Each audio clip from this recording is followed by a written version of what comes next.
Things just got worse and worse and worse as the night went on. Again, valiant effort down the stretch for the Bucks. Just too little, too late.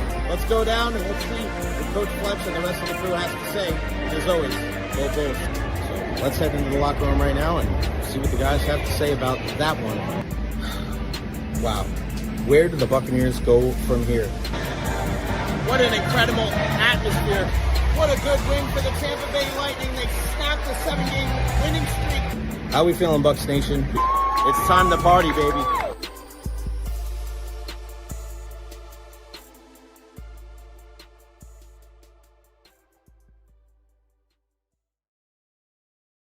What is going on, everybody? Welcome to the Recher podcast, November 5th, 2025. Hope everybody is doing well out there, having a great day, whether you're here in the Tampa Bay area or abroad. Make sure you follow me on all social media platforms, Facebook, YouTube, Twitter, Twitch, TikTok, Instagram. I'm a little bit everywhere.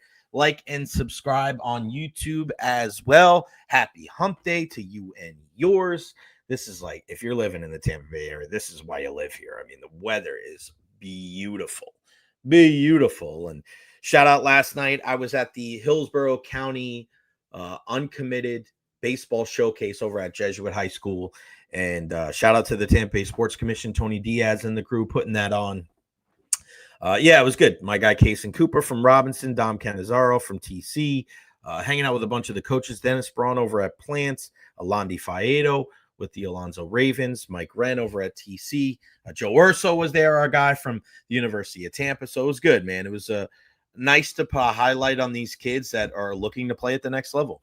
And we're trying to, just any way that we can help these guys be able to play baseball in college, we're going to do so. So really, really good stuff there. A big thank you to our sponsors as well on the show. I say our sponsors, but they are our partners. Honest Hammer, Custom Builders, LLC, all your residential and commercial needs. 813-244-0956. Tell them that you heard it right here on the Recher podcast. Get you a discount on your work. Evara Health, another one of our partners. And of course, we have our Evara Health Injury Report at 12:30 today with Dr. Rodriguez. He's going out of town tonight, so we can't do it tomorrow. So we changed it to today because we can't miss the doc. That is for sure. Our guy. Can't wait to chat with him.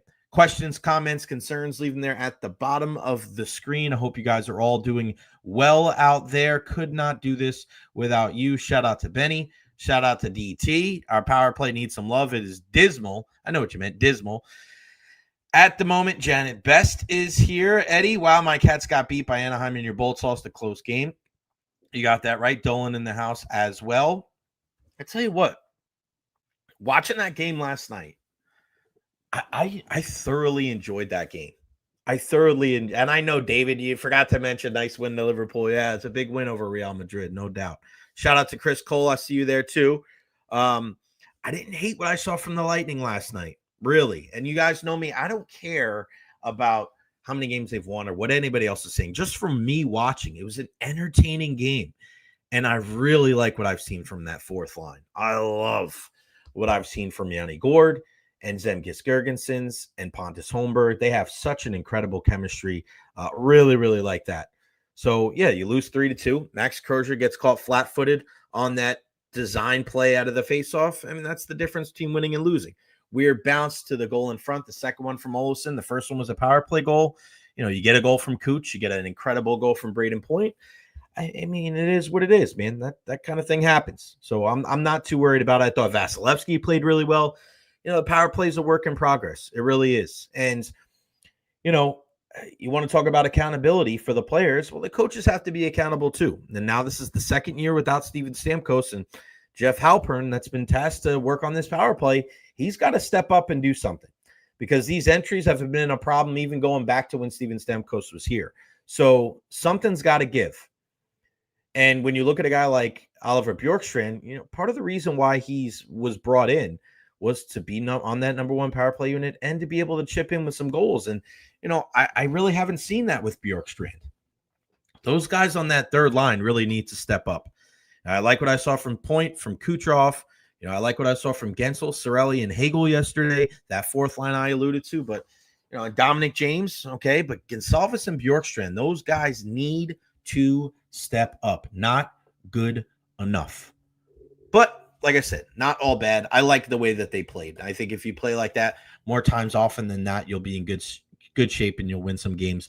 Bolts back in action Thursday night, tomorrow night at 10 p.m. in Vegas against the Golden Knights before returning home on Saturday against the Washington Capitals. We'll talk more Lightning with our pal Erik Erlendsson for our weekly segment at 1 o'clock today. Erik Erlendsson, lightninginsider.com. What else do we have to talk about on the program today? College football playoff rankings released last night. Why it's a good thing that we didn't see USF, why it's no big deal. We'll talk about that here in a bit. Again, I mentioned the Evara Health Injury Report at 12:30. After Erik joins us, I want to talk a little baseball as well with the Dodgers and the World Series and people just having a real tough time wrapping their head around LA winning again.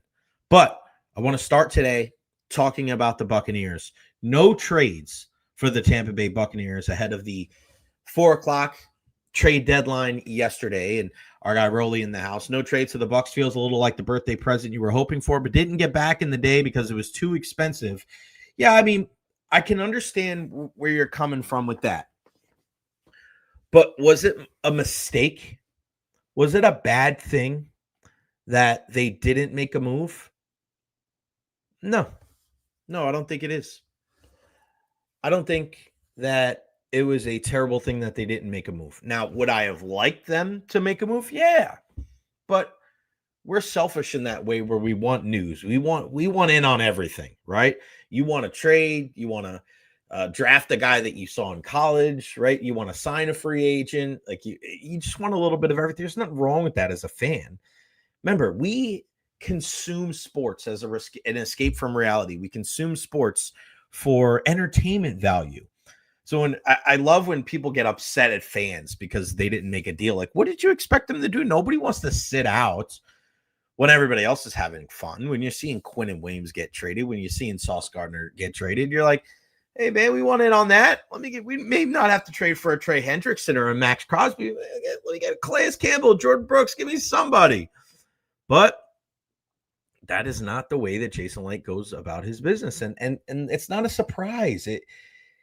Light is a guy that values those draft picks. And I don't want to say you're a victim of your own success, but I think this is a result of his success in the draft. I mean, you're hitting on 7th round picks. You're hitting on undrafted guys. So the thorough process that you go through to evaluate these players when you draft them, because you don't just draft the player, you draft the person. And as much as you want to do your homework when you're trading for guys, right, you just don't know. And that's something that we had this conversation with Scott Reynolds yesterday. Like, as much as we would like Jordan Brooks, and we've heard good things about Jordan Brooks, do we know he would be a great fit in the Buccaneers locker room? I don't think anybody would be too much of a malcontent because of how strong the leadership is. And they've dealt with AB. I don't know if anybody's ever going to be crazier than that guy, right? I mean, but when you draft a guy, you go through the whole vetting process. You're interviewing the kid. You talk to multiple people. You're talking to coaches. Yes, you're going to do your homework and you're going to vet a guy you're going to trade for, but it's different in the middle of the season, right? Because you're focusing on winning games and you're focused on a lot of different stuff at this point. It's not the off season. So as much as I'm, mildly, I guess, disappointed that they didn't make a trade, I'm not surprised at all. Because you have to look at this team and say to yourself, all right, well, you're not bringing in players from the outside. However, you are hopefully getting players back from injury. Now, we do have word today at practice that Bucky Irving did not practice, Chris Godwin did not practice, and Hassan Reddick did not practice. So not a great sign after having as much time off as they've had for them to play this weekend on Sunday against the New England Patriots. Now, we don't know. And, of course, Todd's going to speak around 1 o'clock today, Baker too. I'm sure Todd's going to keep it close to the vest. I doubt that Todd's going to be very he was close to the vet the last couple of weeks when they were farther away from returning. So I doubt that he's going to come in today and say Bucky and Chris are definitely out for Sunday. But Bucky with the foot, Bucky with the shoulder, Chris Godwin with the fibula injury. And we talked about this with Dr. Carlos Rodriguez during the injury report the last couple of weeks. I mean, it's, It's not good. But the fact that they're not on IR, the fact that they're not ruled out for the year, and this team is still 6-2, it's a waiting game. We hate being waited. We hate waiting. We hate being patient. It's not the society we live in. We want everything in a microwave right away. Right away. Give it to me in 30 seconds. But the good sign is that Luke Gedeke was practicing out there today.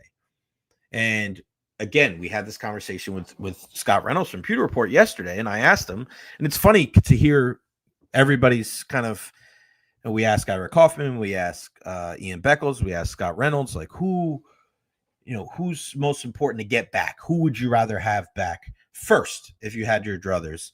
And some would say Chris Godwin to help out passing game in Baker Mayfield. Some would say Bucky Irving because he's so dynamic in the running game and he opens things up for everybody else.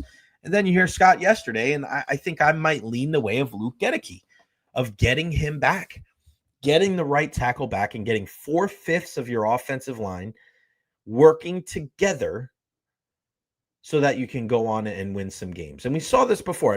Let's harken back to the 2020 Super Bowl when Alex Kappa was hurt, and then Aaron Stinney had to come in and play pretty well for him down the stretch to help the Buccaneers win a Super Bowl. Now, if you tell me that for the rest of the season, these guys are going to stay, relatively healthy, and you got Wirfs at left tackle, you got Ben Bredesen, you got Graham Barton, and then you have Luke Gedeke at right tackle, I'll take him back.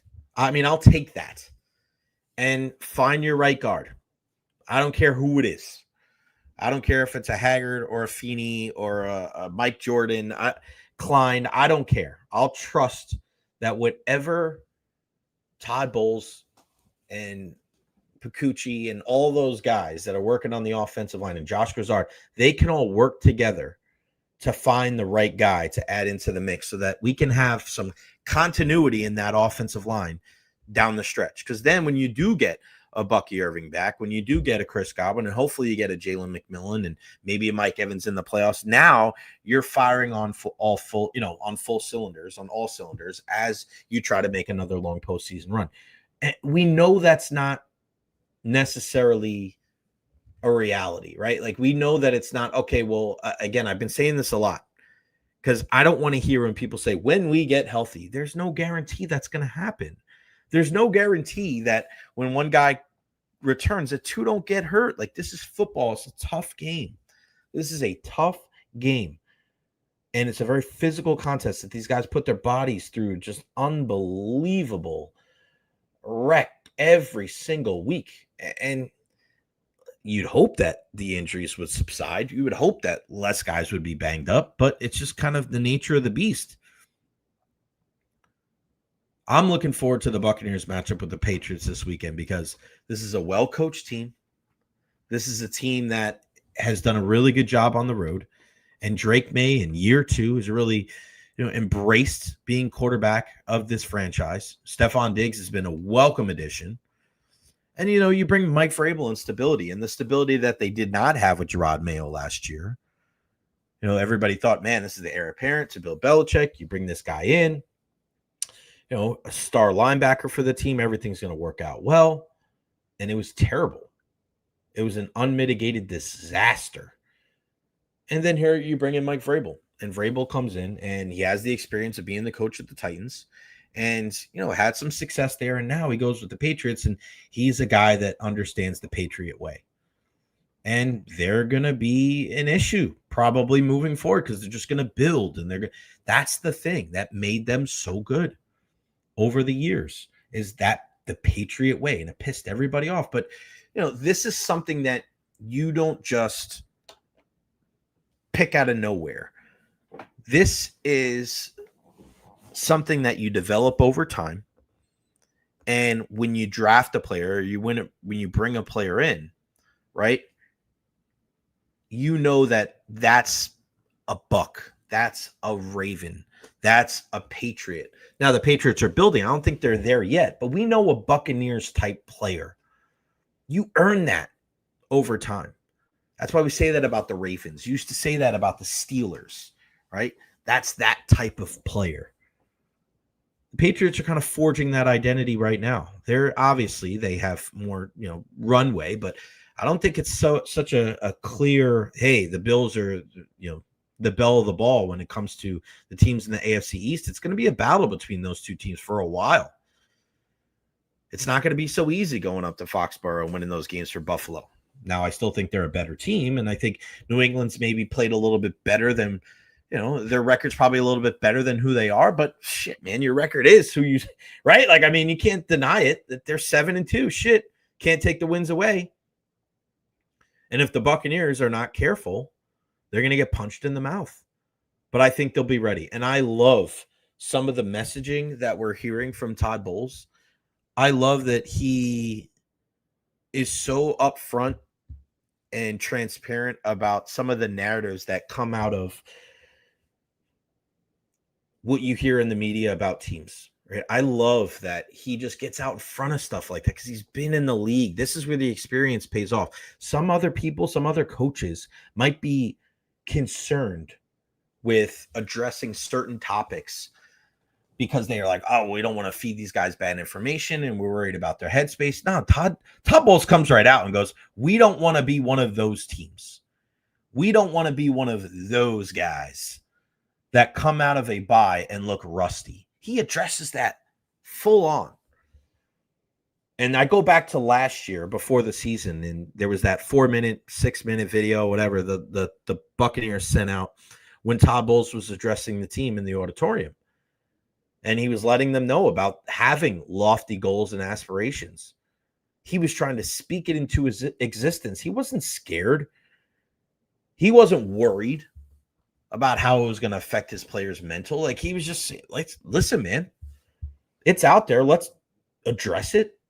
Let's work on it. Let's work through it. And let's be better coming out of the other side. And I think that's one of the real strengths of Todd Bowles. Everybody wants to talk about the stoicism and about how he's not all rah-rah and he's not crazy on the sideline, fist pumping and doing all these things. I really appreciate his even keel nature. I really appreciate how he addresses his team in a way that's very upfront and honest. There's no BS when it comes to Todd Bowles. He's not sitting here it's not all, butterflies and rainbows and cupcakes and, but it's all not, dreary, black cloud over our heads either, right? There's a reality.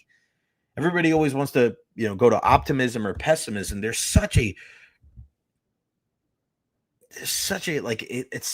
substantial, the realism that Todd Bowles deals with. And I think that helps your team be consistent. And I think that helps your team not get too high, not get too low, and it helps them be prepared in moments where other teams could fall off. Again, they're 6-2. The two games they lost to Philadelphia and Detroit. We'll take that 7 days a week and twice on Sunday. Now you come out of the bye, you're at home, which I think is a big deal. I don't foresee the Buccaneers taking the Patriots lightly this weekend. It could be the game of the weekend, but everybody's going to have to play up to their abilities. And I'm looking at the defense. I really am. The offense, I understand, and hopefully it'd be great to get Luke Gedeke back.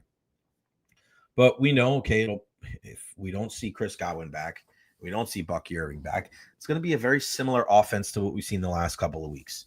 Rashad White's going to get his. Sean Tucker's going to get a little bit here. You're going to lean on Emeka Ibuka. You're going to lean on Tez Johnson and Sterling Shepard and Cade Otton, right? Don't turn the football over. What do we see from Baker Mayfield coming out of the bye? Somebody brought it up to me last night. They were saying Baker just didn't look right the last couple of weeks before the bye. Yeah, man, because he freaking leaves everything out there. He's running for first downs.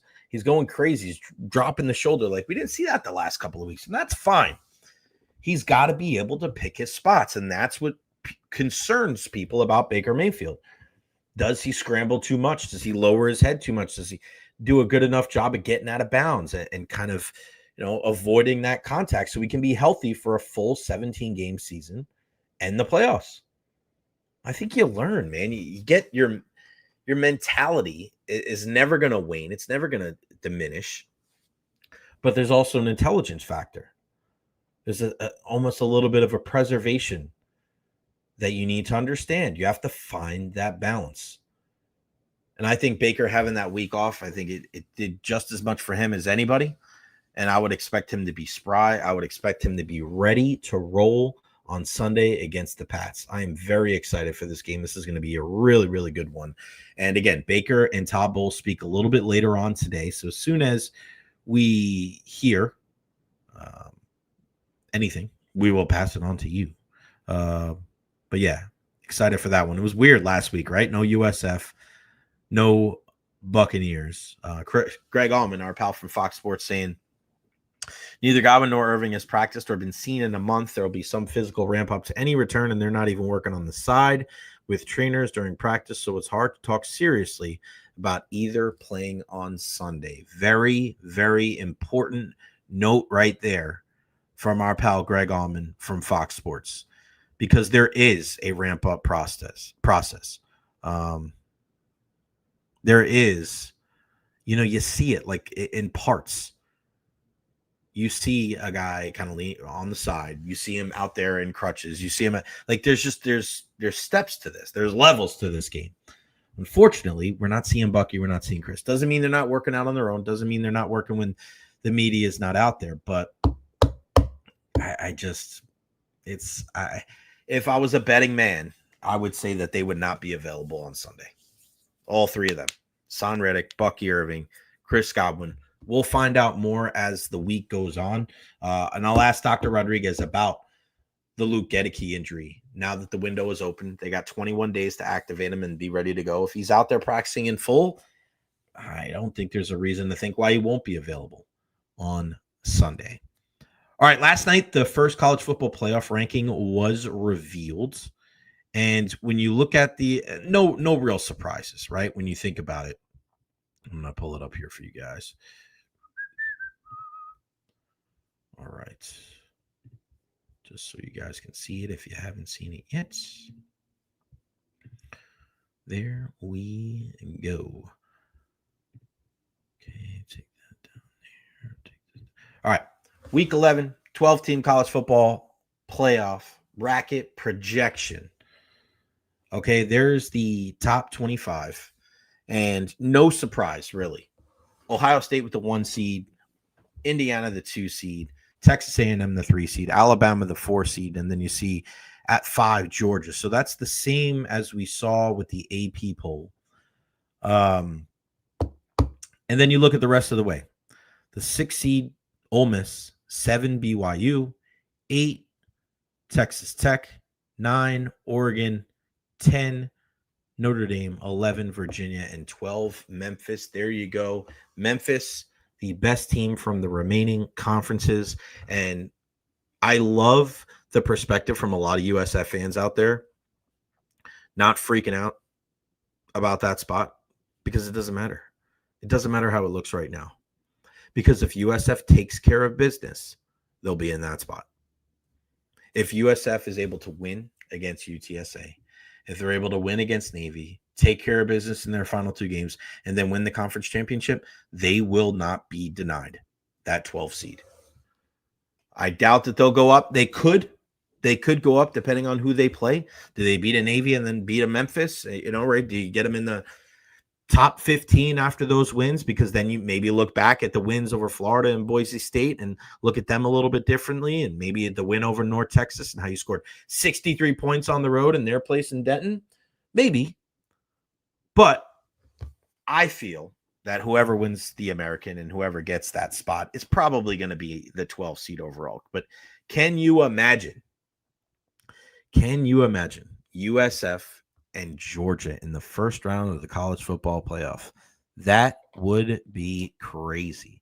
And if I can get there, I would definitely go to Athens. That would be so much fun to be able to cover that game.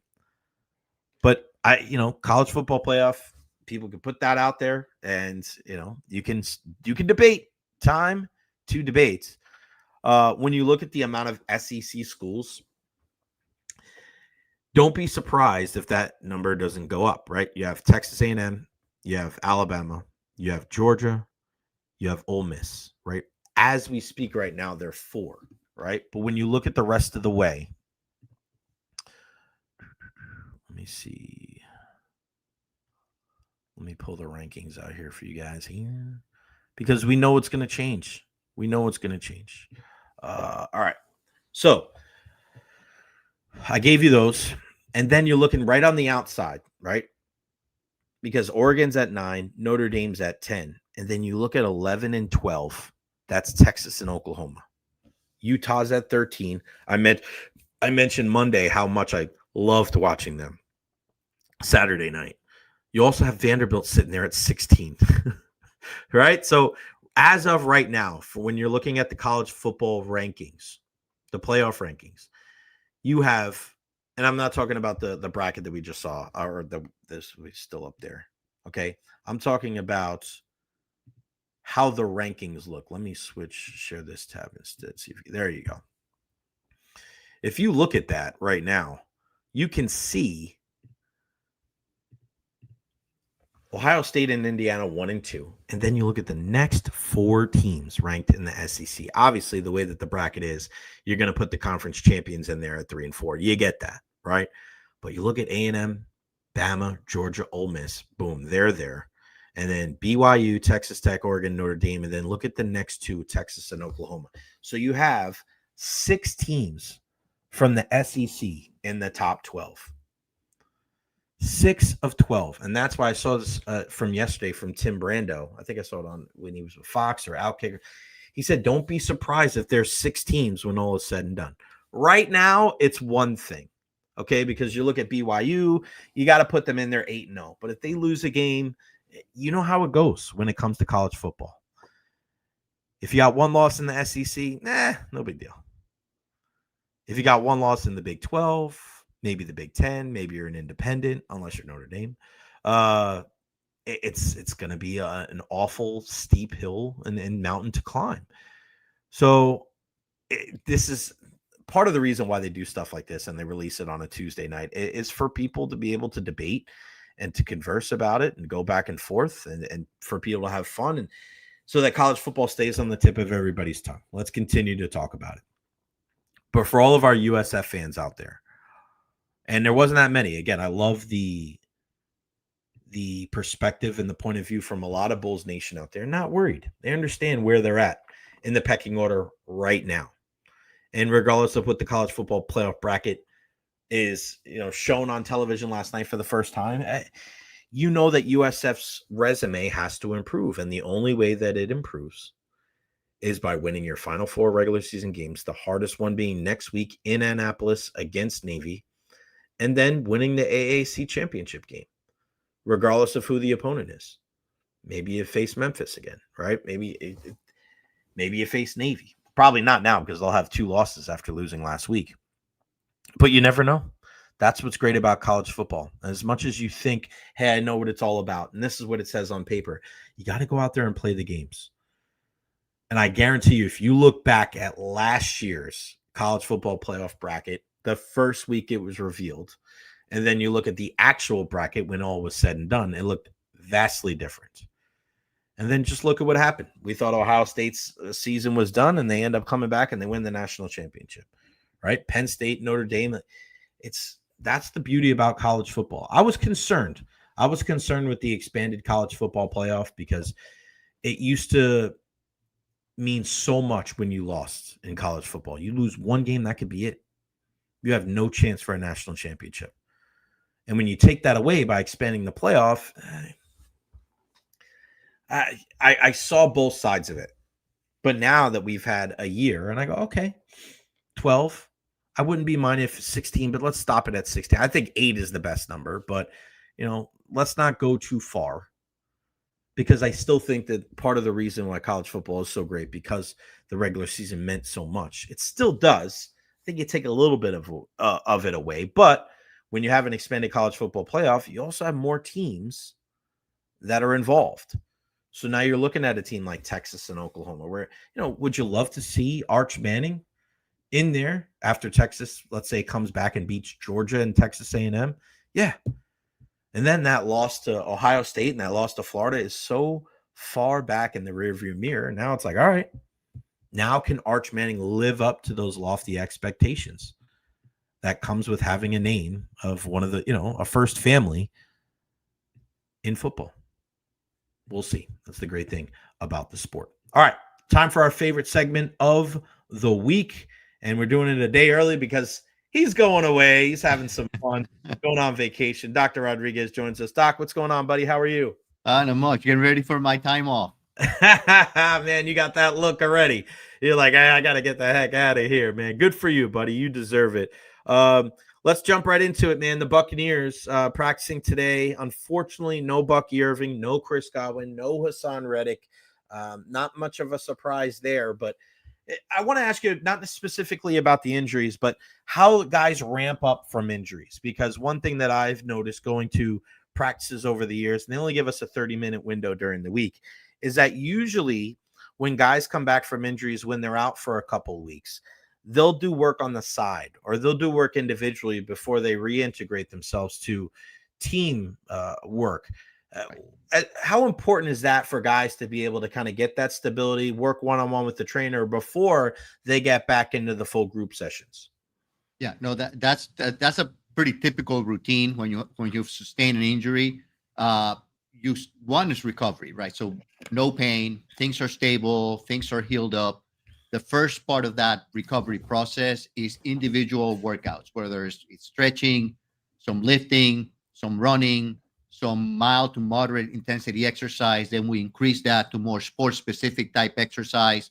Once we see that there's no increasing pain, function is good, strength is coming back, flexibility is coming back, now we can put you in practice. And then we usually start with a limited practice, non-contact first, and put you through the drills, put you through the motions, make sure again that everything is stable and going well.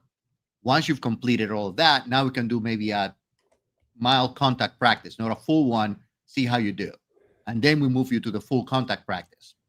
Once you're there, and we know that, yes, come game time, you are performing at what we would expect, then we move them on. You don't want to jump from being injured right to a full practice where you risk now aggravating an injury because pain comes back. You get hit in the wrong way. So you want to make sure they're fully recovered before you put them out there on the field with full contact. Doc, you and I have been speaking about Bucky and Chris Godwin specifically the last couple of weeks. Are you still surprised? Are you surprised that they haven't been back yet? Or I mean, we've spoken at length about the Chris Godwin injury with the fibula, and north and south of the hardware there, and Bucky Irving with both the foot injury and the shoulder injury. But it's been a while now, Doc. Are you surprised that those guys are still out? No, I mean, we talked about with the Chris Godwin injury again. Is it loose hardware? Is there a stress fracture? It's gonna take time to heal. So if it's a fracture, you're looking at 4 weeks for the fracture to heal, and maybe even longer for then recovery. Test it out, see how it works. With Bucky, with the midfoot sprain, that Lisfranc type injury, at least 4 to 6 weeks before there's enough recovery there, before there's decreasing pain, being able to run on it, being able to cut on that foot. So not unusual to have this type of length of being off. I mean, surprises me that they haven't been placed on the injury reserve list, which we know that they're out 4 weeks. Maybe they're still hoping that on a week-to-week basis, these guys can return, because we know that once you're put in the 4-week IR, then you're going to 3-week return time frame to come back to play. So maybe they just want to avoid a lot of that process that they put the teams through when a player gets put in IR. Yeah, how and I know it's tough because, when you were talking about this, because now we see Luke Gedeke. Luke Gedeke designated a return from injured reserve. He was out there practicing with the team today.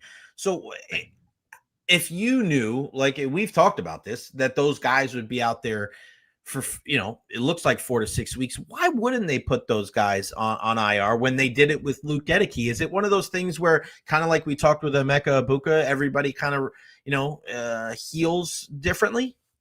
Yeah, different healing process and different degrees of injuries when you first have it. Maybe Luke's injury was a more severe injury, recognized early on and said, you know what, this is going to be at least 4 or 5 weeks out. We'll put him in IR because he's definitely out. With the other ones, you are hoping these guys could a little younger, their injury doesn't look as bad when you do the MRIs, do the imaging, and you go, we could go week to week to see how they recover, but then you find yourself 3, 4 weeks out, and you now in retrospect you go, maybe we should put them in IR. But you're always hoping that they come back as soon as they're available to return. with Luke's injury, also a midfoot sprain, maybe severe enough where they knew right off the bat it's a grade 2 injury. He's going to be out 3 to 4 weeks, or at least 4 weeks out. So might as well just put him in IR. Right. He's mixed now 6 weeks, starting to practice. He's now in that 3-week window of returning to play. And in the position he's at, remember, he's also a lot bigger, a lot heavier, a lot of explosive movement right off the line, just to try to block. And he's getting pushed back from the defensive line. So that also, you got to take that into consideration too, is the size of the person as you're dealing with these injuries. Yeah, that's a great point. I think people forget about that. It's like the football players comes in all shapes and sizes, right? Whereas Bucky Irving and Luke Gedeke, two totally different body types there. Hey, I want to ask you about offensive linemen, right? I mean, offensive line, it's such a unique thing. And my pal Ian Beckles, who played for the Buccaneers for so long, just talking about, he's like, Jay, you have these guys that are 265 pounds, they're 6'5", they run so fast, they're running forward, you're stepping backwards. Like offensive linemen, man, it's really like a tenuous thing, and it's not surprising why these guys have so many freaking injuries, man, because it's almost like you're the immovable object trying to stop the irresistible force. Like offensive lineman injuries are pretty nuts, aren't they, Doc? And that's a great point. I mean, you're looking at a pretty big guy, but now you have as big of a guy coming at full force, exploding their way, and backpedaling and standing as a wall, basically, which is what you try to do, especially in a pass block. It's very difficult because you got this big object where our motion is forward. It's a lot easier to run forward than it is to run backwards. And not only does this guy have to take a step back, but now they got to stand and prevent this force coming at them. And be mindful that there's also guys around you doing the same thing, and feet get tangled. You can get stepped on. You could, hopefully not undercut, right? We know that that's not legal, but a guy could fall right underneath you, right? That is being pushed by your lineman next to you.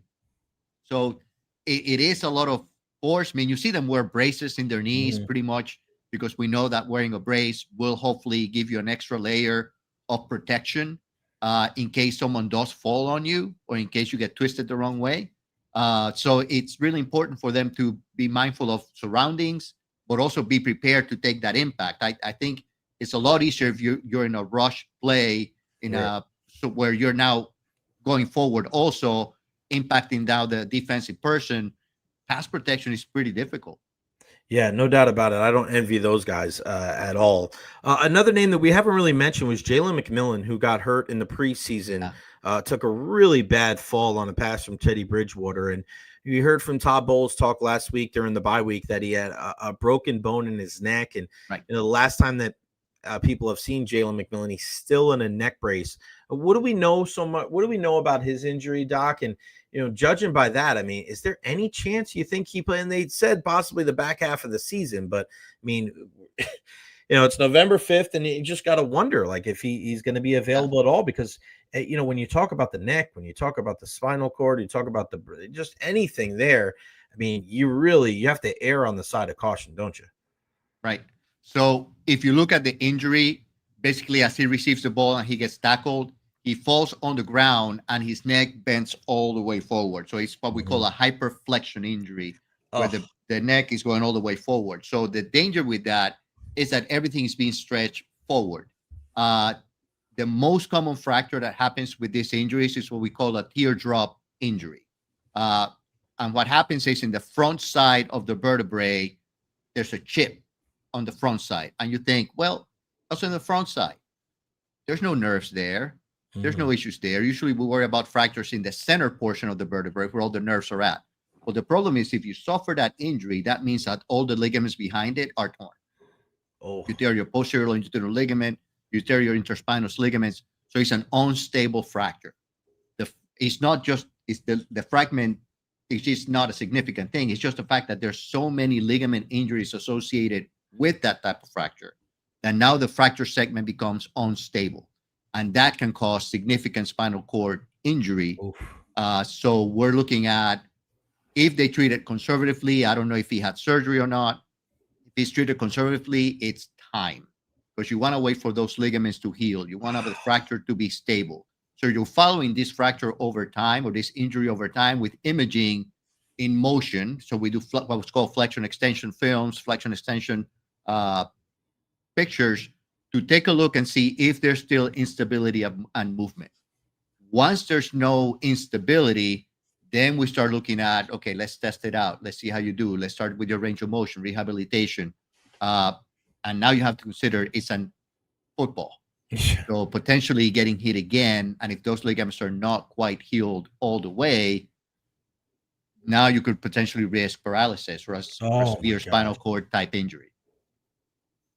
Second most common injury is what we call a jump facet, where the bones actually jump over each other. In that type of injury, there's usually no fracture related to that. So the fact that they're saying that there was broken bones either means you fracture a pedicle or fracture a facet, or the teardrop is by far the most common type of injury that happens during that type of hyperflexion injury. Then it's not really the fracture that you worry about. It's just a ligamentous instability. Wow. So any chance that he comes back? What do you think, Doc? I don't know that he will be back this year. If they did surgery, he's got to recover from that. Right. God. A lot of people recover better with surgery than without surgery, because with surgery there's better results with alignment, but then the recovery time can be slightly prolonged. If you're doing it conservatively, it's really a matter of those ligaments healing up. Ligaments can take a while to heal in the spinal cord, so it's a short season in football. So I don't know that we will see him this year. A long playoff run, maybe. But my big question is he going to be okay to come back? Right. Is he going to have enough instability to come back and recover from this? Wow.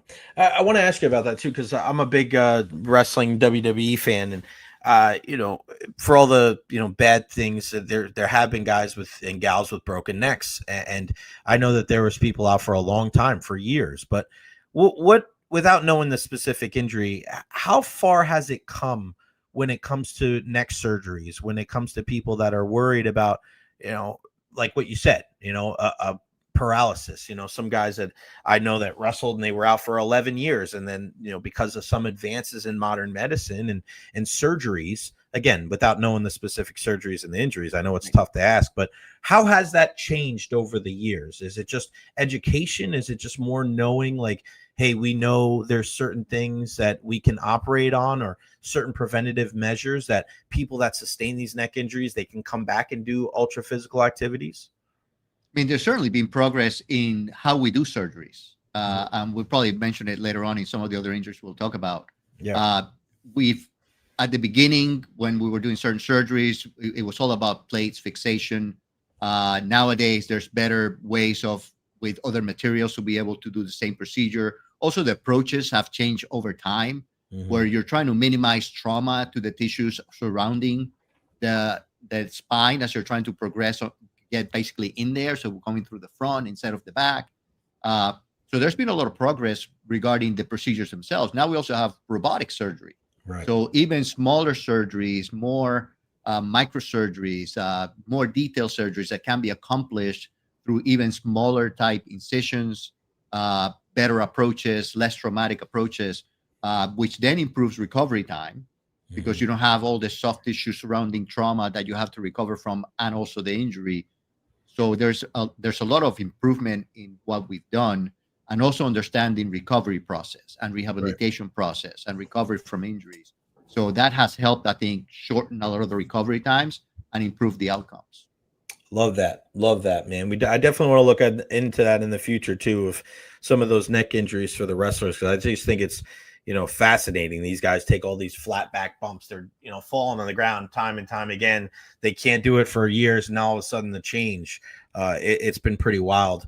Really tough injury to see on Sunday night with Jaden Daniels. He had such an incredible rookie year for the Washington Commanders, and it doesn't look good for him, Doc, does it?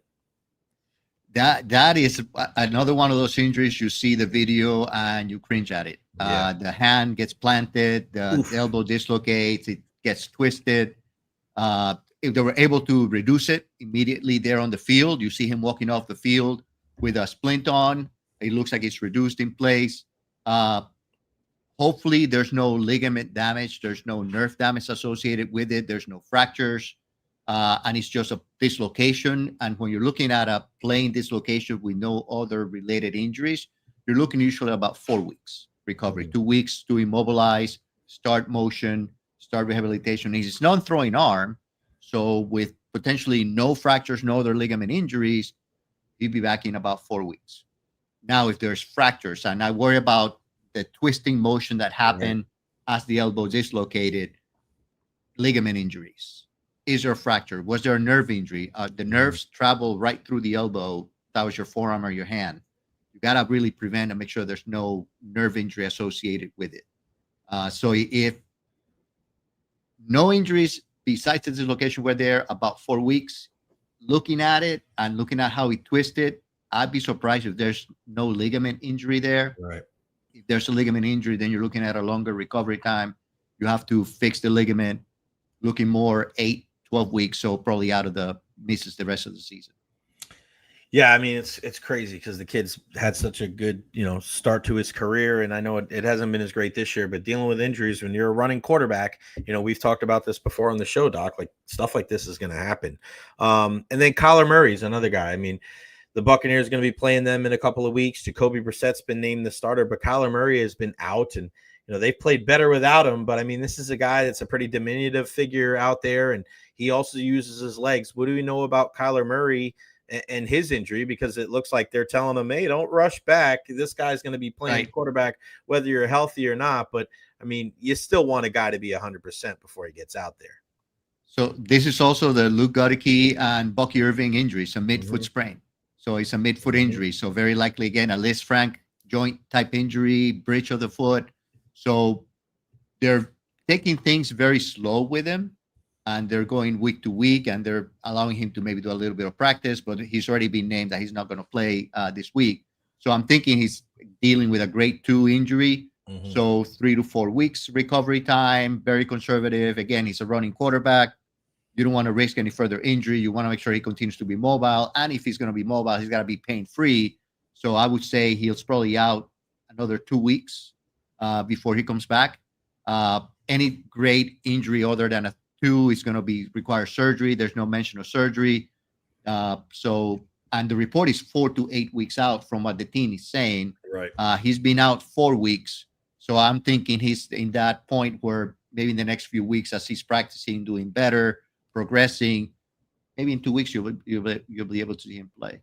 What about Joe Alt, Doc? I mean, this is a guy, this is such a good young offensive lineman, and to see him go down, I mean, you hate to see stuff like this, man. It's just so sad that this is a part of football, man, that we just have to continue to go through these type of things where it's like, well, that guy, we won't see him for a while. Yeah. So he has a high ankle sprain, and he had the type of high ankle sprain that requires surgery.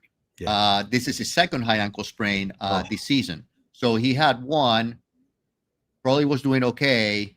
It's stable enough to play, and re-aggravated, re-injured, basically at this point, probably tore the ligaments, what we call the syndesmosis and the tibiofibular ligaments. So it's basically the ligaments that are between the two bones. So now your ankle being what we call a mortise. So basically you got the foot bone and you got the ankle bones, the tibiofibula running across the top. That ring has to be very stable. So if the ligaments at the top, they are broken, that ring is now unstable, which is going to create a lot of issues in the ankle. So with this injury, he's going to have surgery. Now, this is one of those surgeries where we've made quite a bit of progress on how it's done. In the past, they basically put a screw through the two bones to put the two bones back together while we let all the ligaments heal up. And then eventually you have a second surgery, and then the screw's taken out. And the screw would also get in the way of rehabilitation and get in the way of the return to range of motion, required a second surgery. Now we do what's called a tightrope procedure. Basically what that means is you drill a hole through each of the bones. You have a heavy suture going in through both bones with a stainless steel or a metal button on each side of the suture coming through. Wow. And now that gives stability. You don't have to go in to take any hardware out. It actually doesn't get in the way of the rehabilitation process. Wow. So much better procedure, better recovery time, better results, but you're still usually out about 7 to 8 weeks after the procedure. So he's done for the season. That's unbelievable, man. What a surgery that is. So you don't have to go back in for a second surgery then. Right. And Wow. this is one of those that we talk about what progress have we Yeah. made in surgery. This is a good example of the type of surgery that we have found a better way of doing things where we have better recovery. We don't have to do a second procedure. We don't have to remove hardware. And there's a faster recovery and faster return to play. How about Cooper Kupp, Doc? I mean, this is a guy on the sideline being such a great teammate, helping out his teammates, but he's dealing with a couple injuries as well. So it reported to be a heel and a hamstring issue. So hamstring, usually hamstring strain, depends on the grade, anywhere from 1 to 4 weeks out, depending on the grade of the sprain. As far as the heel injury, is it a heel bruise? Is it a plantar fasciitis? Is it Achilles tendonitis, which is right at the heel? So any of those things, Achilles tendonitis will take a longer time. Could be 3-4 weeks to return back. Plantar fasciitis, usually that will be a shorter term, maybe a couple of weeks. A bruise on the bone, 2 to 3 weeks for the pain to go away, for the fat pad to not be painful to run and walk. Whether it's plantar fasciitis or a heel bruise, you could always put padding in the shoe to help with the impact and help with it. If it's Achilles tendonitis and it's more of Achilles tendon issue, then that's going to be a little longer rehabilitation, stretching, strengthening. So I expect him to be out anywhere from 2 to 4 weeks. He's not in IR, so I think it's one of those players that they're going week to week to see how he does. Doc, I wanted to ask you about the Achilles injury because I was watching something yesterday or a couple days ago, Netflix documentary on Kevin Durant, and he popped his Achilles in the NBA Finals a couple of years ago, and guys they say they hear the pop, they feel like somebody like stepped on them or somebody like shot them, in their foot, and they just turn around, and they go, "What the heck?" But we've also seen, I think, what calf injuries or Achilles, like how does that whole thing work? Because you just mentioned Achilles tendonitis. So if you have Achilles tendonitis there, are you running a risk of popping your Achilles there? Like, are there any telltale signs that we know? Because it's such a drastic injury, and you just feel for the guy because they're just on the ground. We've seen it with Jason Tatum. We've seen it with Tyrese Halliburton, where they just go down, they grab, and they know exactly because people have gone through it the last couple of years. So, now guys know, and you see that look on their face. They're like, oh my gosh, because they know how long the rehabilitation process is. And, I know like a knee injury, some guy would be like, I don't know how many guys like think, because I've seen guys walk off the field with a torn ACL. They're like, yes, they seem fine, right? Yeah. But when a guy pops their Achilles, they know, and they know, and they're done, and they know they're going to be gone for almost a year. Is there any kind of foreshadowing that could come? Is there a tendonitis that leads to it? Is there a calf strain that leads to it? Like, what do we know about an Achilles? Or is it just one of those things that when it happens, that's when we find out? Right. Well, I mean, having Achilles tendonitis can be a risk for later on rupturing your Achilles because there is inflammation on the tendon. That means there's micro injuries and micro little tears in the tendon that eventually can lead to a bigger tear. Also, when you have Achilles tendonitis, that usually means that what we call the posterior structures of your leg, from hamstrings all the way down to your calf, are probably tight. So you got to work on stretching. Because what's going to happen is when you go run and take off, the muscle's going to pull, things are a little too tight, and the tendon's going to rupture. Some people may also have calcifications in the Achilles or calcific tendinitis, which can be a little bit of a risk also for rupture. But a lot of times it just happens. People have a tight Achilles, and then they go to take off, and just the force of that takeoff, again, is what we call an eccentric contraction.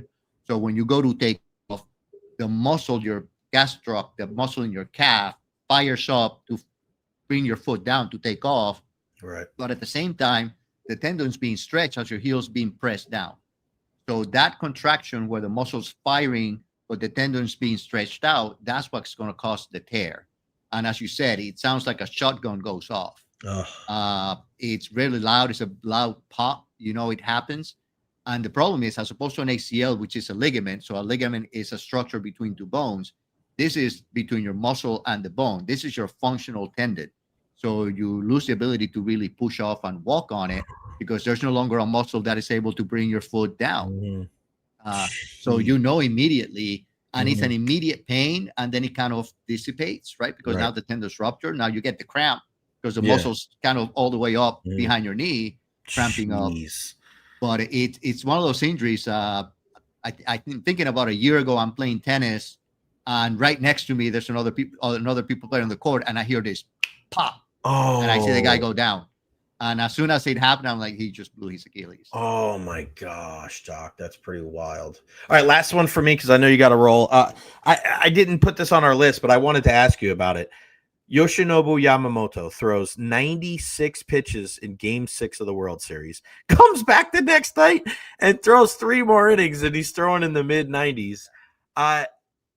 Is it, it's such a Herculean performance. I hate to say people are like heroes in sports because they're just playing a game, but this is a guy that does like a lot of javelin work. He does, obviously coming from Japan where they're so structured and taking care of their arms and making sure they're using their whole bodies. Like, I mean, it's kind of what, and somebody asked me yesterday, like, how crazy was that? I go, I don't know if it was crazy that he didn't get hurt. I think it was crazier that he was able to perform at a high level. Right. And you and I have talked about arm care so much the last couple of weeks. Yeah. I mean, how crazy is that to be able to have a guy throw 96 pitches and then less than 24 hours later come back and throw 3 more innings? Like, you just don't see that very often, Doc. Yeah, no, I mean, but when we usually see it, it's in a Game 7 World Series or Game 6 World Series or elimination game from the playoffs, where now the manager is desperate and goes, I need to bring him back because he's the only one that has dominated. The risk being, is he going to be as effective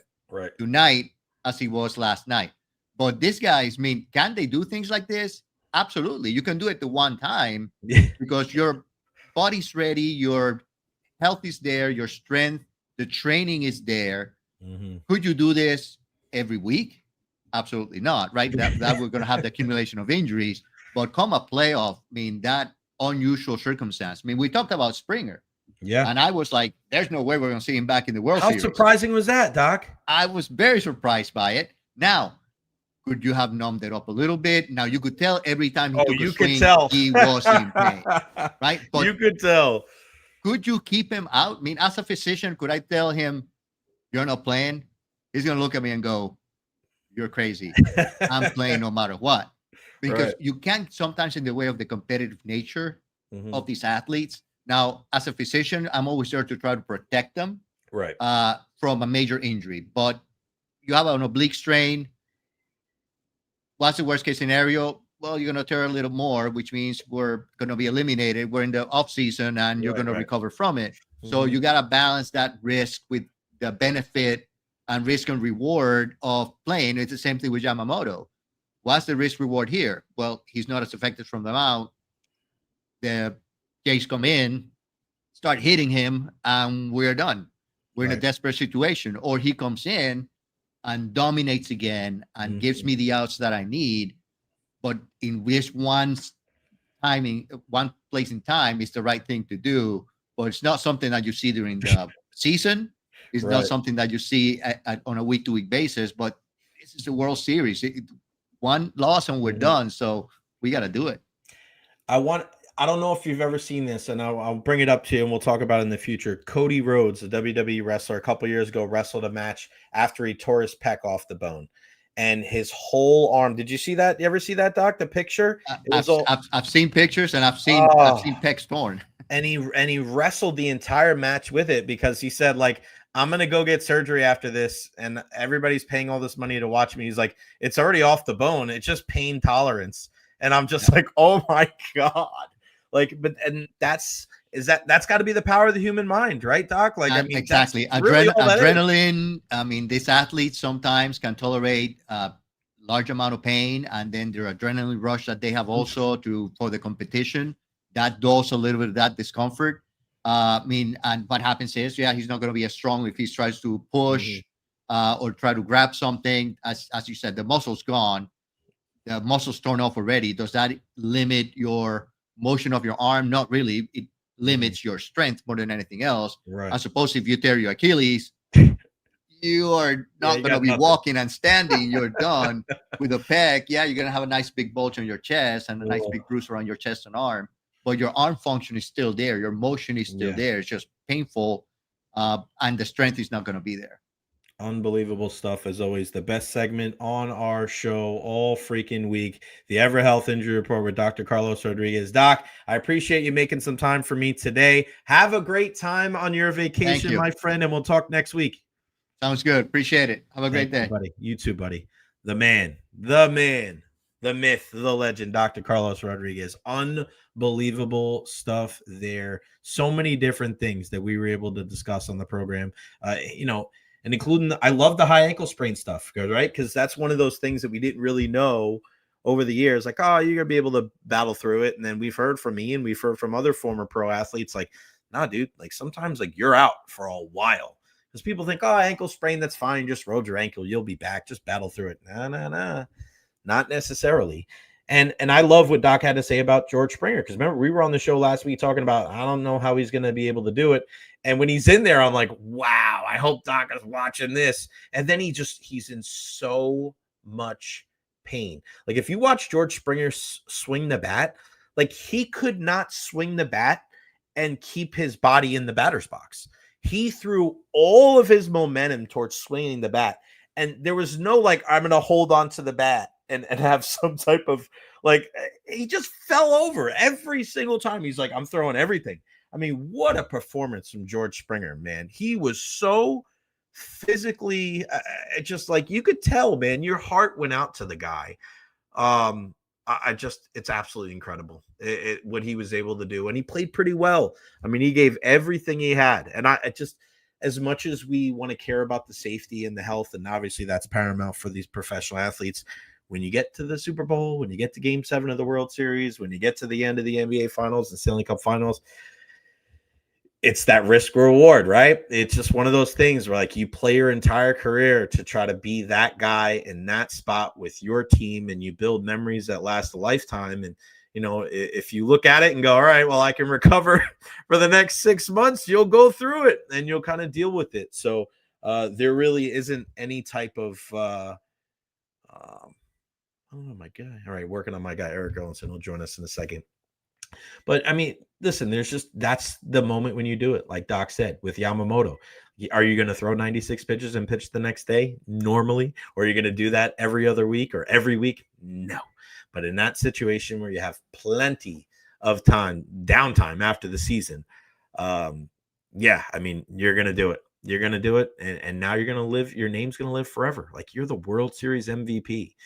And, your body be damned at that point. I hate to say it like that, but it's just like, you're going to recover. You're going to recover. He's going to be okay. And, but he puts a lot of work into it. And that's the one thing I think we can all glean from the conversations with Dr. Rodriguez is as far as, being the preventative stuff and stretching and listening to your body and understanding that, you got to be patient. And I know a lot of people hate that. I don't want to be patient. I want things in the microwave. I want them now. It's not the way it goes. I know we want to see Bucky back and Chris Godwin back. But we've been talking about this with Doc for weeks. Like, it's just, you got to be patient, man. These guys can't come back. And when you come back too early, like we saw with Luke Gedeke, and we saw, I don't want to say Chris Godwin came back too early, but I mean, you don't know. You don't know, man. And especially in such a physical sport like the NFL. I mean, my goodness, the NFL is no joke. David Terry, love me some Dr. Rodriguez episodes. You got that right, pal. He always crushes it. Doc is the man. Thank you, Doc. You are the best. All right, let's get Erik Erlendsson on here. Have an issue getting this. Not allowing me to access friends. Set the right. We're trying to get double E on, whether it's the microphone or the laptopper. We got to talk some lightning hockey with our man Double E. Double E ski. Double E ski. While we wait for Erik, let me tell you about my friends over at Honest Hammer Custom Builders, LLC, residential and commercial needs, 813-244-0956. My guy Russ, so happy with USF, and we mentioned it before with USF. Huge day tomorrow, playing UTSA at Raymond James Stadium. ESPN Sports Center is going to be on campus at the Student Center. Go check them out. But Russ, another reason why I love this guy, Tampa Bay sports fan. He's reliable. He's loyal. And again, I hear this from a lot of the parents of the kids I coach, and they're worried about, when they invest their money into doing something with their home, and they're like, well, we hope the contractor's trustworthy and we hope he gets it done in a timely fashion and all these different things. And like, I'm thinking to myself, Honest Hammer is the way to go. 813-244-0956. He always goes above and beyond, ultra communicative. And again, the way that he treats the people that work for him, it speaks volumes of the type of dude he is. Honest Hammer, the man. He's the best. So check him out again. TheHonestHammer.com, TheHonestHammer@gmail.com for all your residential and commercial needs. Again, 813-244-0956. Tell them that you heard it right here on the Jay Recher podcast. And of course, Evara Health. We just had the injury report with Dr. Rodriguez. How great was that? Every single week, my favorite segment. He's such a smart guy and such a nice dude. I went to Evara Health last week with Dr. Rodriguez. He looked at my elbow and my knee and my ankle, and I got to go get some x-rays. I got to get healthy so I could play some softball again. Not looking good, but Doc was all over. He told me more. I went to a couple of different rheumatologists in the Tampa Bay area, and I learned more from a 20-minute discussion with Dr. Rodriguez than I did from 2 different rheumatologists. Like, that's not even really his lane, and he was able to help me out. Evara Health, man. EveraHealth.org. 17 different locations in Pinellas County. Tell them that you heard it right here on the Jay Recher podcast. It's kind of rare insurance. They'll help you out, man. Tell them that you heard it right here on the Jay Recher podcast. EveraHealth.org. No trade Wednesday and a Bolts loss, but hey, Bucks play this weekend. Shout out to Cham with the $5 super chat. Shout out with Rolly. $5 super chat. Didn't like what he had to say about Bucky, Chris, and Jalen, but still amazing content. Yeah, and he's all over it, man. He is all over it. Let me see phone or camera. Let me try the let me see if I can try the link again. I'm trying to get E on here. I'll try the link again.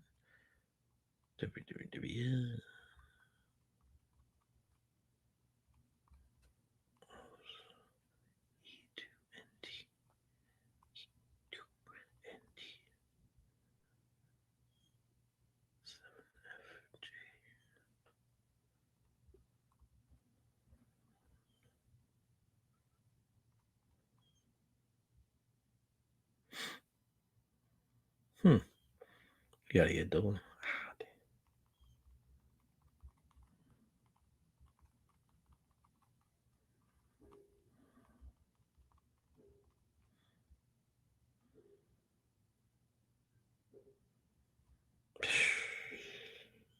You gotta get him going.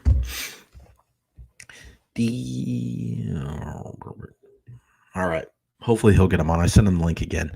Deep Thoughts by Jay Recher. You got that right, buddy. Oh, hold on. While we wait for Double E, let's play some of the background music. Let's see. Nah, not that one.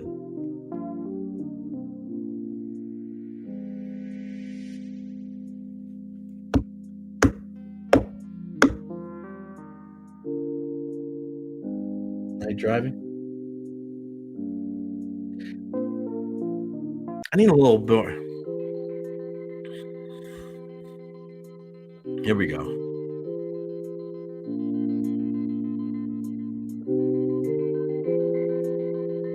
Let's go. Let's go. Let's go. Here we go. Double E. Trying it with this phone.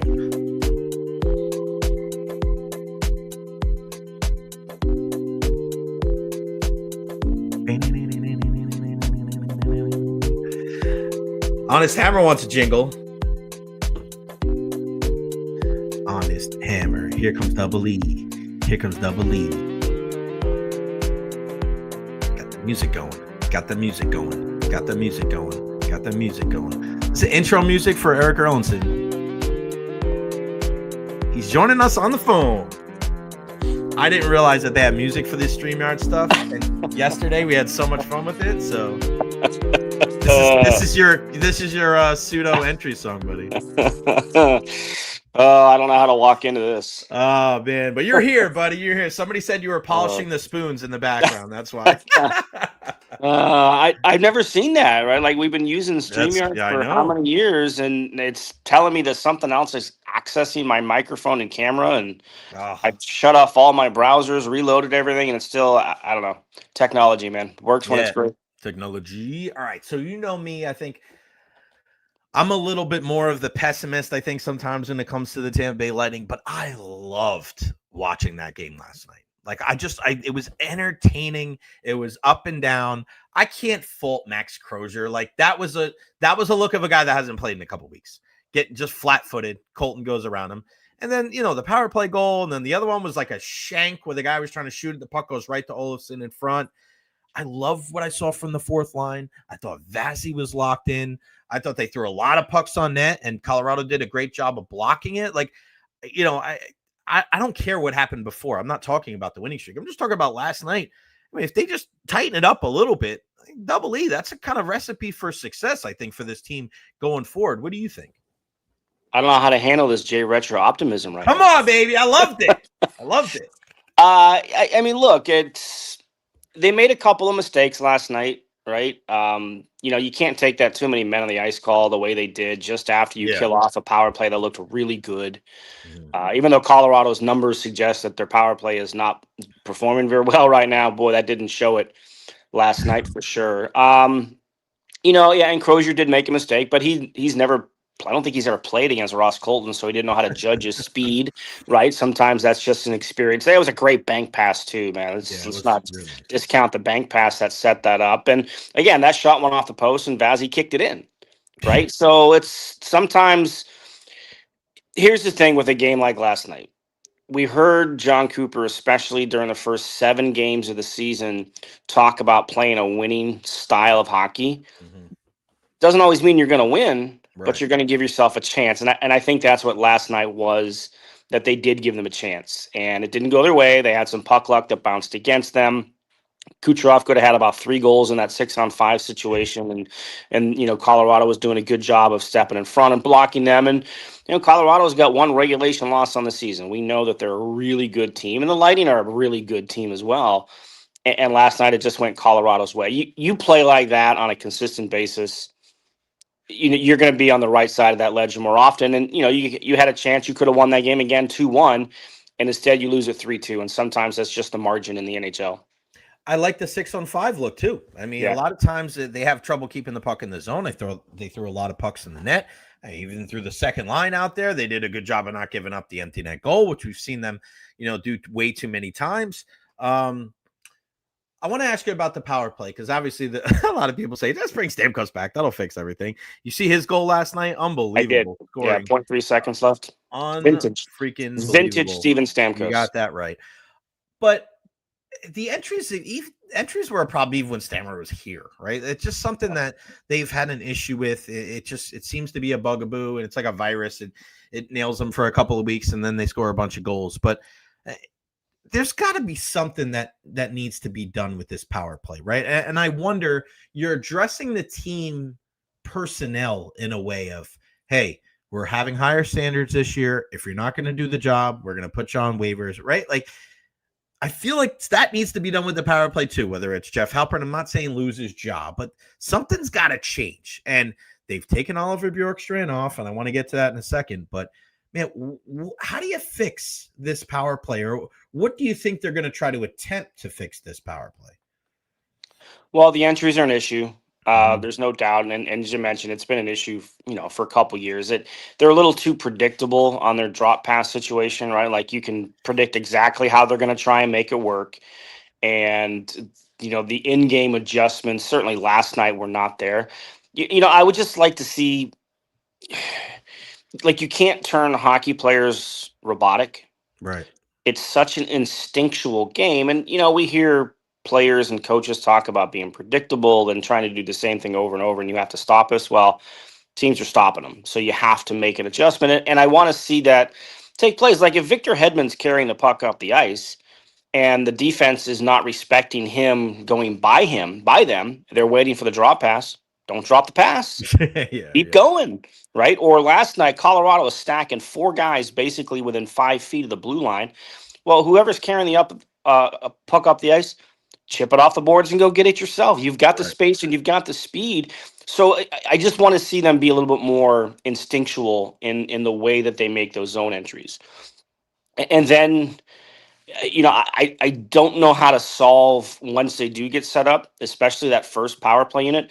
I think they feed, it's going to be crazy to say this, I think they feed Kucherov too much. Right. I think they try and force everything through him. And we know Cooch, when he can get frustrated, he's going to try and force plays. And I think that's happening a little bit too often. You got to have other guys that shoot. Victor Hedman needs to be more shot mentality from that spot, just to be, because we know he can shoot the puck hard and he can score goals from the point. Be that guy who just unleashes a few bombs here and there, see how things go. But at the end of the day, you don't have 91 over there. You don't have anyone that looks like 91 over there, and you're not going to. He's one of the greatest power play performers in the history of the NHL. But there's no threat over there.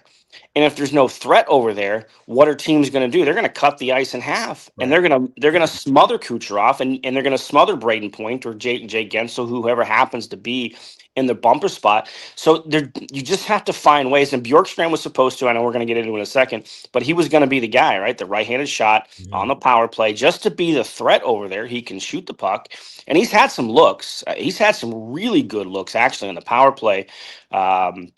During the stretch where I think they're like 2 for the last 28. I think I counted it up last night. So he's had some really good looks that have been stopped. But there's no threat over there right now. And as long as that continues to be the case, teams are not going to respect the left part of the ice, and they're just going to, cut the ice in half and force Nikita Kucherov into making some of the plays that he's made.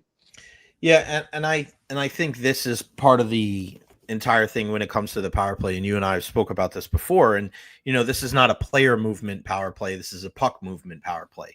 And when you have Victor Hedman as a guy that's going to shoot the puck, I think it opens it up for everybody, because now you got Kucherov to your right, Stamkos to your left. And then if you want to work down low or have those guys pass the puck across, now you have Braden Point there in the slot, and you have a guy down low, whether it was a Palat or a Killorn or a Cirelli, or now we see Jake Gensel there. So for all the discussion about Jake Gensel coming in and quote unquote replacing Steven Stamkos, I think what a lot of people did not take into account was that he, in essence, was taking a spot on the power play from a Killorn, a Cirelli, a Hagel. Like, we can see those guys in that spot where their main job was to what? Go get the puck behind the net, get the puck to Nikita Kucherov, swing the puck around to the guy on the left side. And I don't think having a left-handed shot on the left wing is advantageous at all. Like, you have to be so good to be a left-handed shot on that side, because you got to be able to take the puck from the defenseman and to be able to, it's almost like the half turn in soccer, the half turn, and be able to be dynamic. So unless you're an Austin Matthews or a Draisaitl or a McDavid, like, there's just not, or Kaprizov, like, there's like 6 or 7 guys in the entire world that can play on the left side and be a guy that you really have to pay attention to. That's not the strength of any of the left-handers. Not Gensel. I don't even know if it's Kuch's strength, right? Because he's more of a playmaker. He's not a guy that's going to whip from his right to his left. Like we see in Nikita when he shoots, he'll one-time it or he'll cut from the right to the left. He's not a guy that's cutting left to the right to shoot that puck. So I think there's an issue there, because they're not, it doesn't seem like they're going to change what their dynamic is. They're not going to change their style. It's tough to do that in the middle of the season. But if you don't change that, I think you're going to have more issues. And I look at a guy like Oliver Bjorkstrand. He's got 1 goal in 13 games. He's got 3 points. I like the guy. I think he plays a good, smart, honest game. But, I mean, they heaped a lot of responsibility on his back by saying, like, I don't want to see him on the second power play unit. I don't want to see him as a guy that's not playing all that much.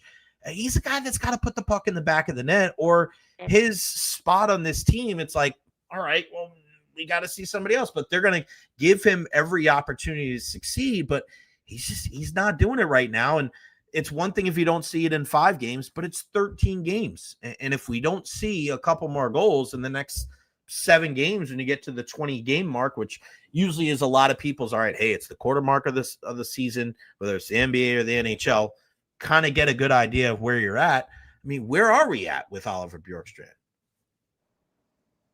That's a lot to internalize. Yeah, it is. Yeah, I mean, I think I look at two guys on this roster right now that you have to see more out of.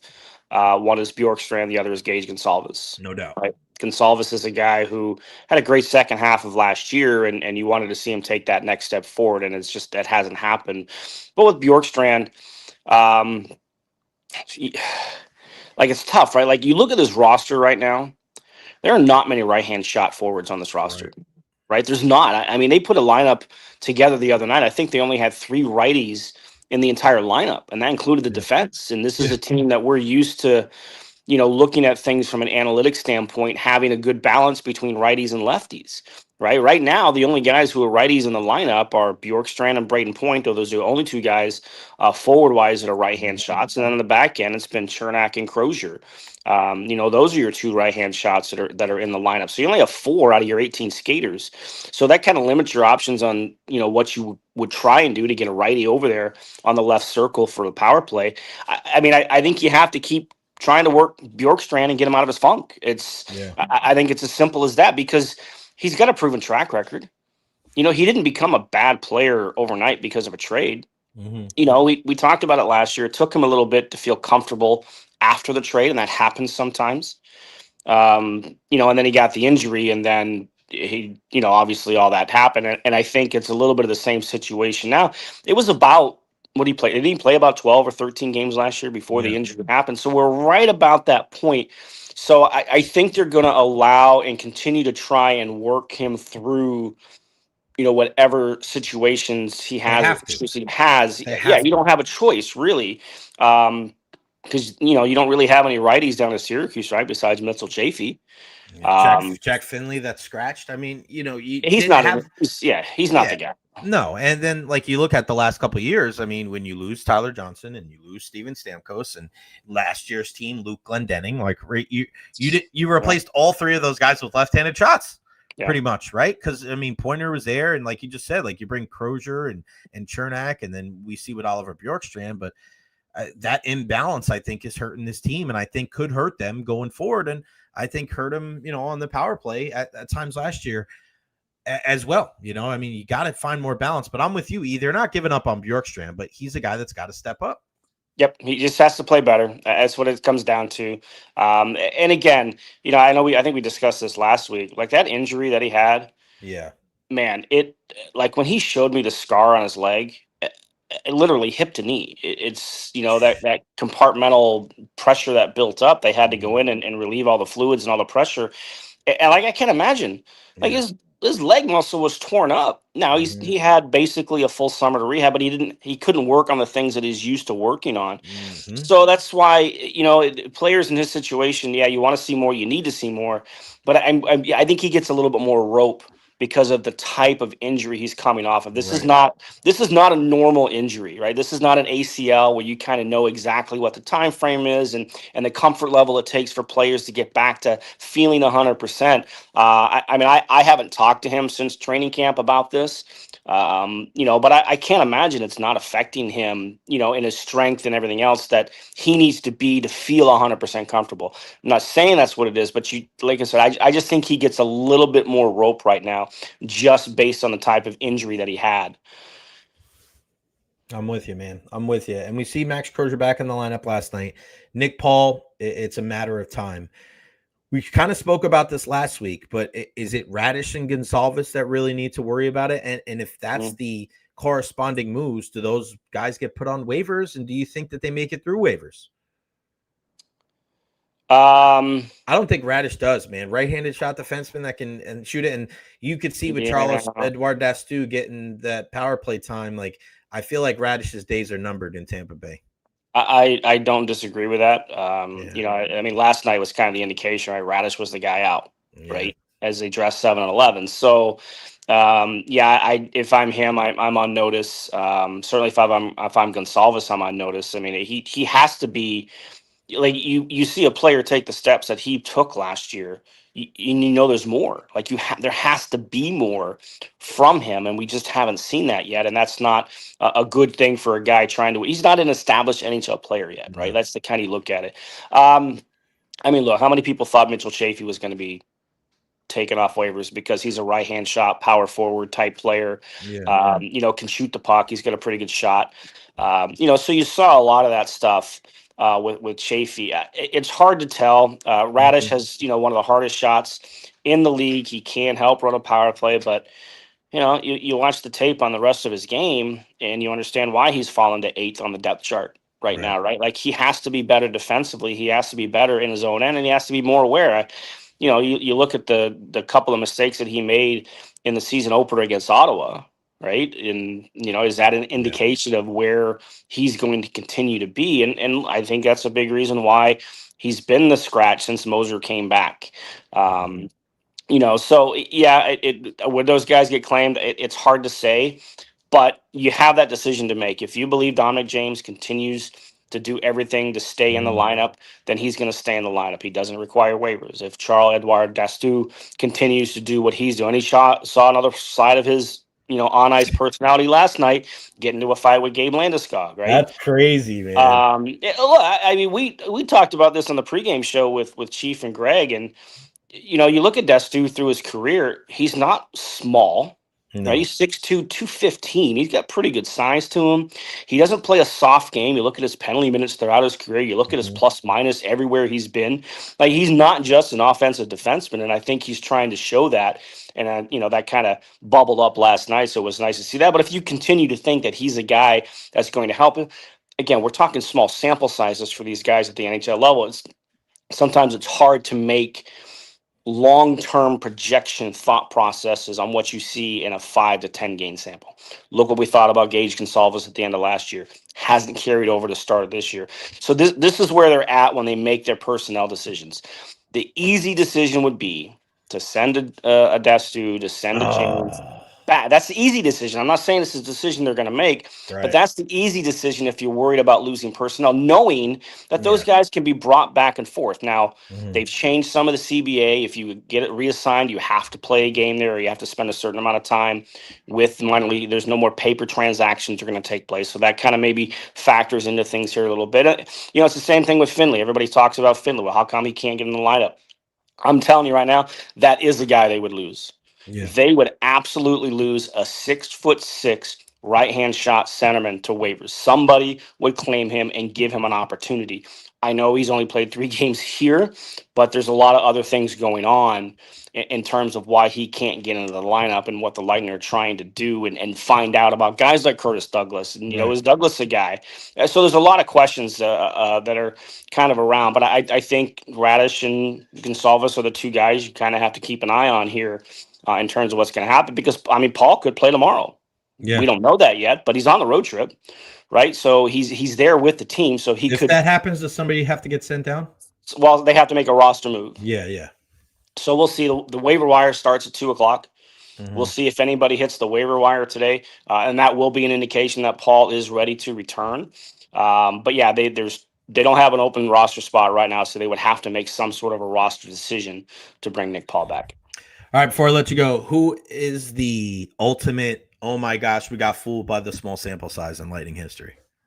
Jake Dotchin. I was just going to say that. Everybody was like, this dude is going to be playing next to Hedman for 12 years. Yep. Yeah, he was so good. He was great in the half season alongside Victor Hedman, right-hand shot, right? Like, he did a lot of things. Perfect. He's physical. And he came back to training camp the next year. He wasn't in shape. He wasn't ready to go. And the bottom fell out in his career. And next thing you knew, he ended up in Anaheim. And he's got to be trying to go back through my entire memory bank, what little's left of it these days. He's the first guy that comes to mind as Dodson. Anybody offensively? I'm trying to think of who had Paquette. But Paquette was good. He was a good 4th liner. Yeah. And he was around for a couple years, right? Yeah, obviously. He was good. Said he was a good dude, man. Cup champion. There was a guy back in the Rick Dudley days. His name was Alexander Karatanov. Okay, I know the name. Smaller forward.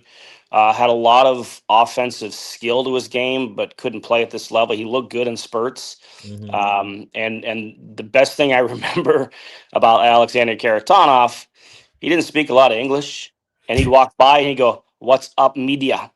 and just keep on going, right? So that's what I remember most about Karatanov. That's funny. Yeah, I can't think of any other offensive guys that Nah, were because small sample size. everybody contributed pretty much, you know. Yeah, the ultimate guy though. Never forget this. They drafted a defenseman in, I think it was the '01 draft. Andreas Holmqvist was his name. Mhm. Swedish player, drafted him out of Sweden. 6'1", about 190 pounds, could move the puck, right? Like he had a lot of attributes you could see over in the Swedish league. And, the scouting staff at the time was very high on Holmqvist. Couldn't wait to get him over to North America. Couldn't get into a preseason game. Could Jeez. not. He was so bad he could not even get into a preseason game. Oh my God. And next thing you know, he was back in Sweden and never heard from again. So, like you say, small sample size. We didn't even get a sample size. Things were so rough in training camp for Andreas Holmqvist. Oh my gosh. What do we got up on lightninginsider.com, my friend? A recap from last night. I think I posted it about 5:15 Oh my God. a.m. So that's up from last night. Just some thoughts on the game. Obviously, I was out of town over the weekend. I didn't have anything up from the Utah game, but I did watch it. Again, I encourage people. Again, we just talked about Charles Edouard Destu. Yeah. You haven't read that story and what it means for him to be at the NHL level. A guy you're going to want to cheer for. I'm going to plug that story as often as I can right now, as he's still a topic of conversation with the team. And, another late night tomorrow night, 10 o'clock against Vegas. And then there's a nice little stretch of home games coming up here. So that's an opportunity for them to kind of, build up, some points, bank some points here. Because have you looked at the Eastern Conference standings? Crazy. 5 points separated one from 16. That was going into last night. Montreal got another point, and every team was at NHL 500 or better. Mm-hmm. Right? Like it's crazy to see the standings the first week in November as tight as they are in the Eastern Conference. You can't have a bad week, so you got to start banking some points now. You got to munch those points, as John Cooper would like to say. Lightninginsider.com, Erik Erlendsson. Use that promo code J&Z. Get $10 off, not just this year, but every recurring season after that. Follow him on Twitter /X, Erik_Erlendsson. That's a K, not a C, 2 S's after the D. Erik, always a pleasure, my man. Thank you so much. Have a great rest of your week. I'll see you on Saturday, and we'll talk to you next week. All right, buddy. Be well. See you, buddy. The man, Erik Erlendsson. Nobody knows the Lightning like Double E, our guy. Good stuff there as well, talking about the power play issues. My goodness. Real quick, want to mention the whole thing. I put it on Twitter about the Dodgers. Bro, show some respect to the Dodgers. Did you see that thing? I think it was Caleb Joseph talking about the better team. This is bullshit or something. And, the better team didn't win. The better team always wins because they win. They're the winners. I hate that shit. That's one of my biggest pet peeves in sports. The better team didn't win. Doesn't matter. That stuff doesn't matter. There's a lot of things that are gray in sports and in life. There's certain things that are black and white. Winning and losing. Now, are there room for silver linings and moral victories? I am one of the people that believe that there is such a thing. For certain teams, that perspective allows it to have. Right? If you're a team with championship aspirations, I don't know if there's a silver lining. I don't know if there's a moral victory. Right? But if you're sitting there and you're telling me that the better team lost the World Series, you're just wrong. Because the judge isn't who's the better team. The judge is who won. The Dodgers won. Yamamoto shoved. You guys couldn't get the job done. You took a poor lead off of third base, Isaiah Kanafalefa. You, Dalton Varsho, couldn't hit a fly ball in the outfield. You did that. Jeff Hoffman gave up the home run to Miggy Rojas in the 9th inning with 1 out. Shane Bieber gave up the home run to Will Smith in the 11th inning. You weren't the better team. You lost. Sorry. Not sorry. So all these people that don't want to give credit to the Dodgers, like, I'm not a Dodgers fan. I don't give a shit. Whatever. Happy for Blake and Tyler because they were great to me in my time in Tampa or their time in Tampa. But, like, it is what it is. Right? No skin off my back. They won. Were they the better team? I don't care. Nobody says, wow, who won the 2025 World Series? Well, the Blue Jays were the better team, but the Dodgers were the World Series champion. Nobody says that. Nobody cares. Black and white. You win. You're the winner. You lose. You're the loser. Sorry about your damn luck. Just the way it goes. Updates from Bucks practice today. Who wants an update from Bucks practice? You guys want it? Who wants it? How do you want it? All right. So Todd Bowles saying Bucky Irvin and Chris Godwin are running, but it's a matter of being prepared to take contact. Our guy Evan Klosky from WTSP says, sounds like the team will be in pads tomorrow. Well, there you go. Some of the other news from practice today from our friends at Pewter Report. Baker Mayfield says he did not expect any trades with Jason Light's history. There's a risk of bringing in someone who does not fit in the culture. In his mind, there were not many options unless they brought in Randy Moss or Calvin Johnson out of retirement. Let's see. Baker Mayfield says the defense playing like it has makes life easier. There are some guys nicked up, but the young guys defensively are big units. Big unit. That was weird.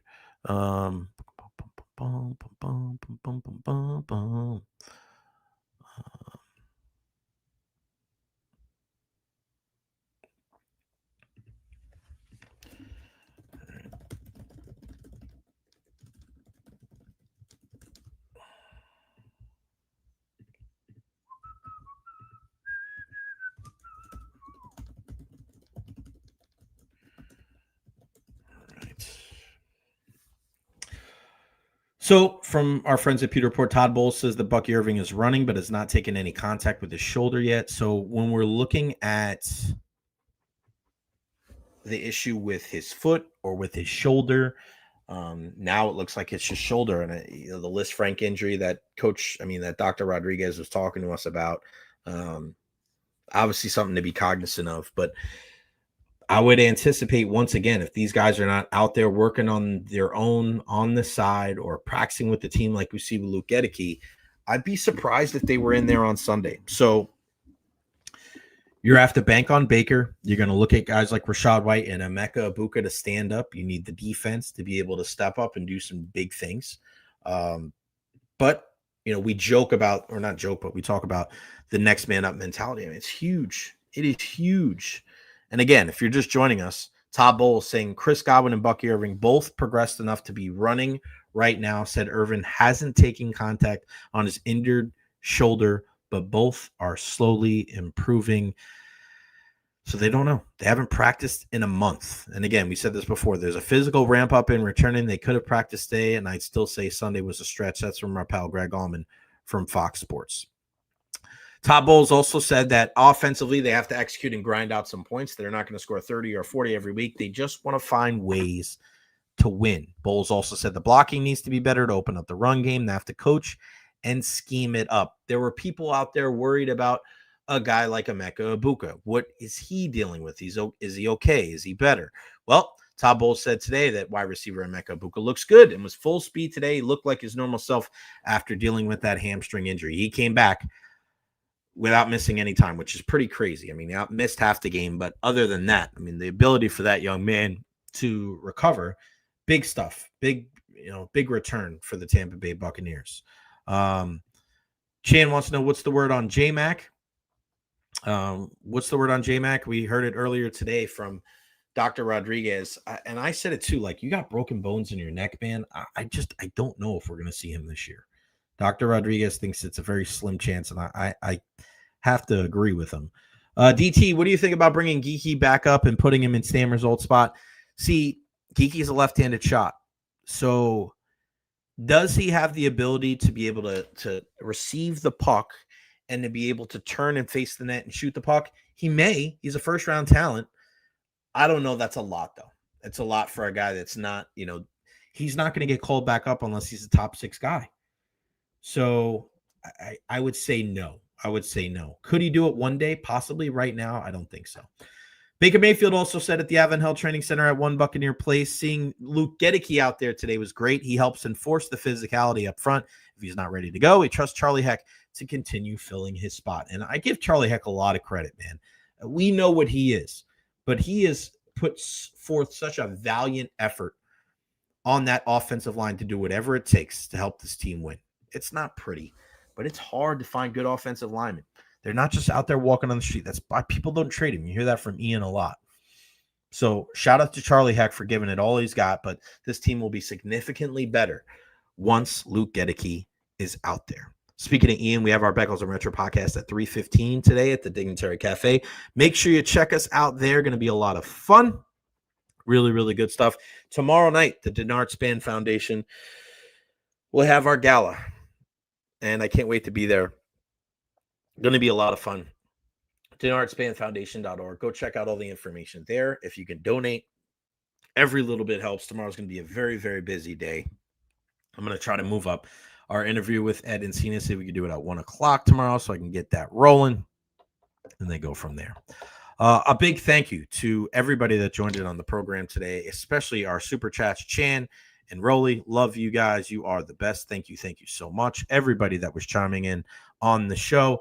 Our partners, Honest Hammer Custom Builders, Evara Health as well. We had our Evara Health Injury Report with our pal Dr. Rodriguez today because he's going on vacation tomorrow. And then, of course, Erik Erlendsson, lightninginsider.com. Support local, J and Z. Use that promo code. Get $10 off. It's not that expensive, and you help our guy, Erik Erlendsson. All right, that's going to wrap it up for me. I hope everybody has a wonderful Wednesday, whether you're here in the Tampa Bay area or abroad. And we'll see you tomorrow right here at noon on the J Recher Podcast.